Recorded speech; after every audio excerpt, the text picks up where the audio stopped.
గురువుగారు ఆహ్, నేను 'రామకృష్ణ కథామృతంలో' ఒక చిన్న బిట్టు చెప్పాలనుకుంటున్నాను. అయితే ఆహ్, అందులోని అహంకారం, పొగరుతో నిండిపోయిన ధనవంతుడు ఒక సాధువుని ఇష్టం వచ్చినట్టు కొడుతూ ఉంటాడు. పక్కనున్నోళ్ళు ఆపినా సరే ఆగడతను. ఆ కొడుతున్నప్పుడు అతను స్పృహ తప్పిపోయి పడిపోయి ఉంటాడు. ఆహ్, ప ఎ తన తోటి శిష్యులు ఆ అబ్బాయిని గబగబా తీసుకొనెళ్ళి ఆశ్రమానికి తీసుకెళ్ళి పడుకోబెట్టి, అలా ఉన్న అతని మీద కొంచెం నీళ్లు చల్లి, "పాలు పట్టించండ్రా లెగుస్తాడు" అని చెప్పితే పాలు పట్టిస్తారు. పట్టించినాక, "నిన్ను కొట్టింది ఎవరు? ఎందుకు కొట్టారు?" అని చెప్పండే, "ఇప్పుడు నన్ను కొట్టించిన వాడే నన్ను కొట్టిన వాడే నాకు పాలు పట్టిస్తున్నాడు" అంటాడతను.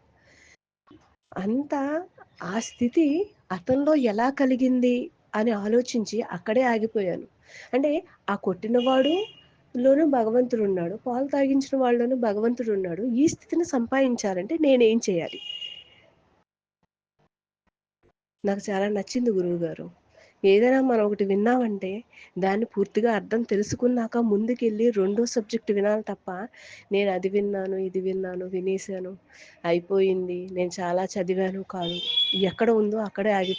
ఆ స్థితిలోకి మనం రావాలని మనస్ఫూర్తిగా అనుకుంటే, మనం అక్కడే ఆగిపోయి దానికి సమాధానం వారాలు, నెలలు, సంవత్సరాలు అవ్వచ్చు. కానీ అక్కడే ఆగిపోతే మిమ్మల్ని తెలుసుకోవడం సాధ్యమవుతుంది.